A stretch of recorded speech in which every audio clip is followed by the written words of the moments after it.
kila sehemu ya nchi hii watu hawajaenda kazi, watu wanaandamana. Hiyo ni dhihirisho ya kwamba watu wana shida, watu wana matatizo na wanahitaji hiyo matatizo kutatuliwa. Ya pili, tunataka wale viongozi wetu ambao wameshikwa, minority leader ya Senate na minority leader ya National Assembly, wawachiliwe unconditional.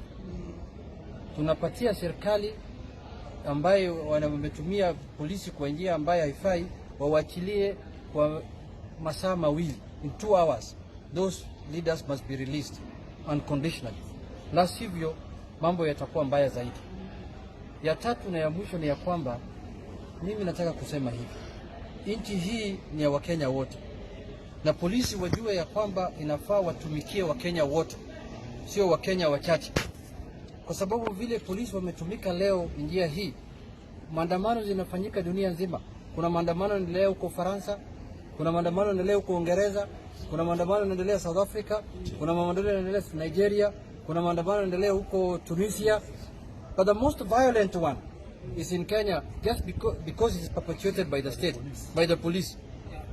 So this culture must come to an end. One culture that must end with this Mandamano of 2022 is police brutality in Kenya.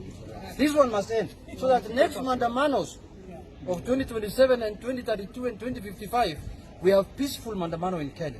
That is why the Constitution and